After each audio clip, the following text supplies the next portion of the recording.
The richest man who ever lived walked into the biggest hotel in the world and asked for the cheapest room in that building. Not because he couldn't afford the suite. He could have bought the entire hotel without noticing the price. So why did he ask for the cheapest room? I'm going to show you exactly what happened in that hotel lobby. And it's going to change how you think about every dollar you spend. But first, you need to understand the lie sitting underneath that question, because it's the same lie you're telling yourself right now. If I just had more money, my life would finally change. That's the biggest lie we tell ourselves. Money doesn't change who you are. It reveals who you already were.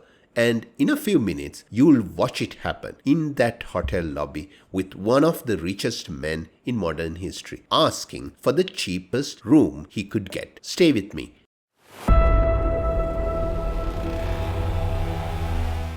The richest man who asked for the cheapest room. John D. Rockefeller was not merely wealthy. He was one of the richest men in modern history, and the founder of Standard Oil, a company that once controlled more than 90% of the American oil market. One day, Rockefeller visited the famous Waldorf Astoria hotel in New York. When a billionaire enters a luxury hotel, you might expect him to ask for the largest presidential suite, the finest view, and the highest level of service, perhaps even a personal assistant for his pillow.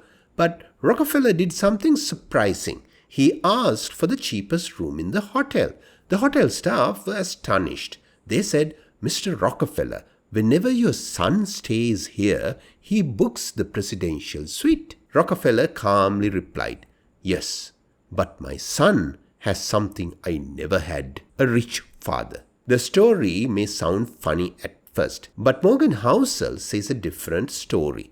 Behind the joke is a painful truth. Money earned through struggle, sacrifice, and hardship is very different from money received easily without effort. For parents, wealth may represent fear, sacrifice, hard work, and sleepless nights. For their children, however, it may simply feel like an ordinary part of life. Children do not learn the value of money from our lectures. They learn from what they observe. That leads to the first lesson. Money should not merely make our children's lives easier. It should also help them become stronger people. Morgan Housel raises another question. When making financial decisions, should you follow financial principles and values, or should you follow your heart? To understand this, let us visit a house with a small swing hanging from a tree in the front garden. The house with the swing.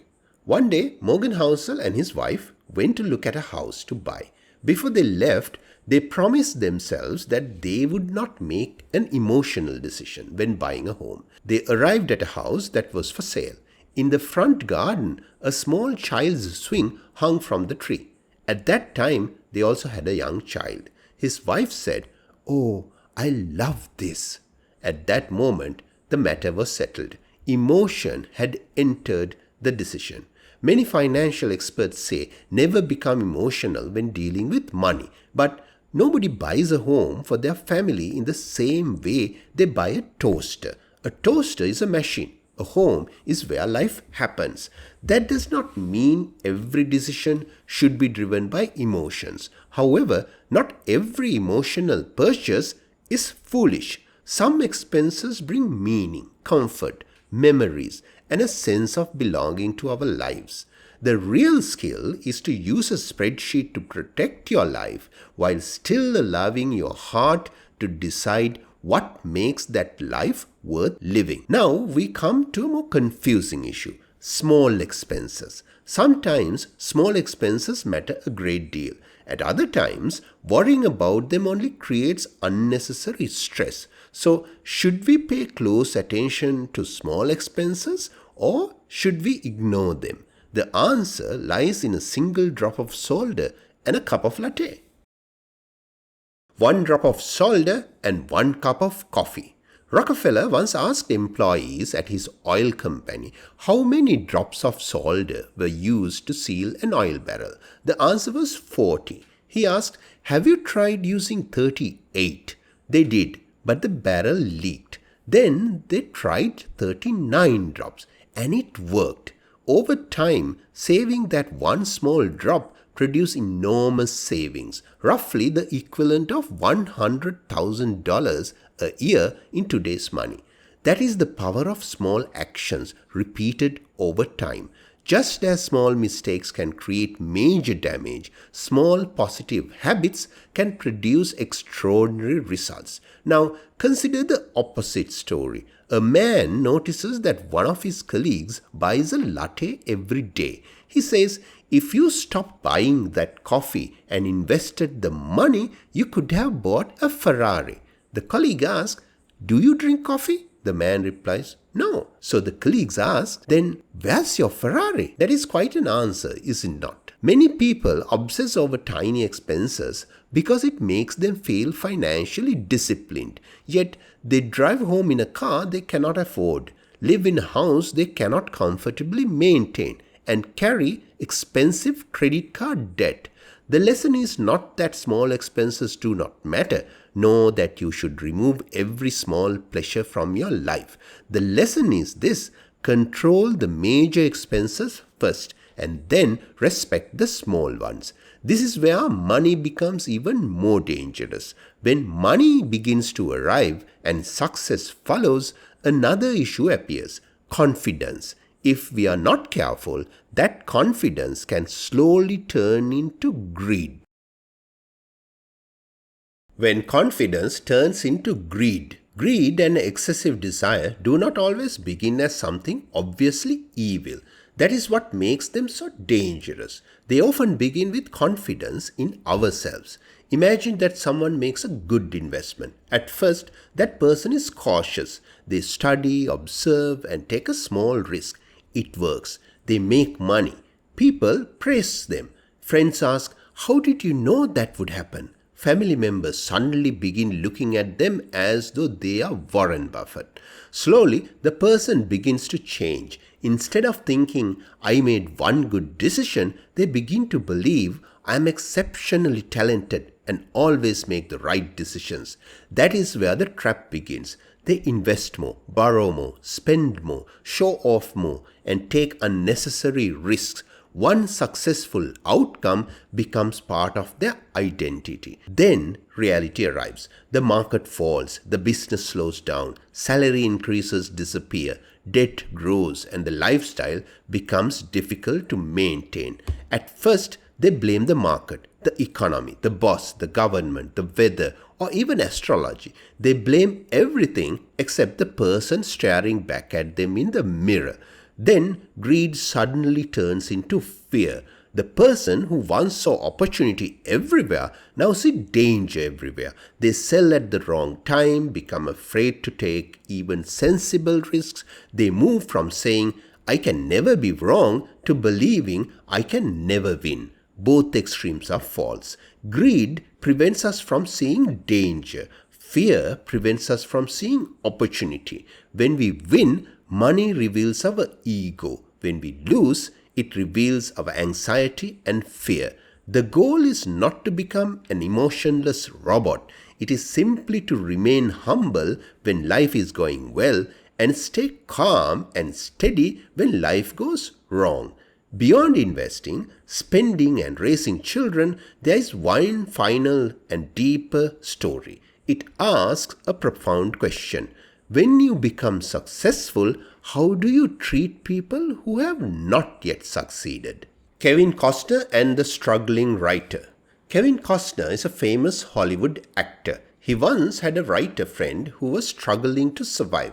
The friend had neither money nor success, but he had a remarkable ability to annoy almost everyone around him. When he had nowhere to stay, Costner allowed him to live in his home. Every night, the friend wrote something. Every morning, he asked Costner, will you please read what I wrote? Costner said no. The man kept asking, and Costner kept avoiding him. Eventually, the friend left the house and began washing dishes in a Chinese restaurant. Even then, he continued asking, did you read what I wrote? Costner still had not. At one point, Costner even sent him a sleeping bag. Think about that. Costner saw his friend as someone who needed sympathy, not as someone from whom he could learn. Eventually, Costner read the script. The screenplay his friend had written became the basis of Dances with Wolves, the film that later earned Costner an Academy Award. It changed the course of Kevin Costner's entire film career. That is the power of the story. You never know where good fortune will come from. You do not know who may be carrying the idea that could transform your life. You cannot see how much wisdom or knowledge may be hidden inside someone who wears ordinary clothes, works an ordinary job, and is struggling through life. Therefore, the more fortunate you become, the kinder you should also become. Money should make us more humble, not make us believe that we are superior to others. Success is never the result of hard work alone. Timing, health, family, country of birth, and the people who helped us all matters. So, if I have money, I should not look down on someone who does not. If I am successful, I should not assume that everyone who is struggling is lazy. If I am fortunate, I should become more compassionate. Now we come to the most important question. It is not how can I make money? It is a deeper question. How can I use money without losing myself? Practical guide: how to use money without losing yourself. Here are 7 questions all of us should ask ourselves. Question 1. What are my children learning from my money? Not from the words I say, but from what they see with their own eyes. Do they see discipline, patience, humility, and generosity? Or do they see stress, comparison, arrogance, and the pressure of trying to maintain a lifestyle? Question 2. Am I using emotion wisely or blindly? Buying a home of your own, taking a meaningful family trip, or giving someone a thoughtful gift can all be emotional decisions. Use numbers to protect your future, but allow emotion to remind you why that future matters. Question 3. Have I closed the largest leaks in my spending first? Before worrying about coffee, look at the major expenses: debt, housing, vehicles, education, unnecessary lifestyle inflation, and credit card interest. Do not try to save a few cents on tea while the interest on your loan is eating biryani every day. Question 4. Do I respect the power of compounding? Small expenses can become significant when repeated. Small investments can grow when continued consistently. Small habits can transform an entire life over time. A single drop of solder may seem insignificant, but thousands of such drops are not. Question 5. When I win, do I remain humble or become loud and boastful? When life is going well, ask yourself, was this entirely the result of my ability, or did luck also play a part? Am I taking more risks because it is genuinely wise, or because I want applause from others? Question 6. When I lose, do I learn from it, or do I panic? Fear can make us give up too quickly, lose hope, and miss good opportunities. One difficult period does not mean that your entire future will be difficult. Question 7. Am I using money to buy freedom or applause? The best thing money can provide is not always a bigger house, the latest phone, or the luxury car. Sometimes its greatest reward is the ability to sleep peacefully at night, spend time with your family, do work you respect, and live without becoming a slave to other people's opinions. Ultimately, money cannot change you as much as you imagine. It simply exposes you and reveals your true character. If we are careful, money can bring out the best person within us.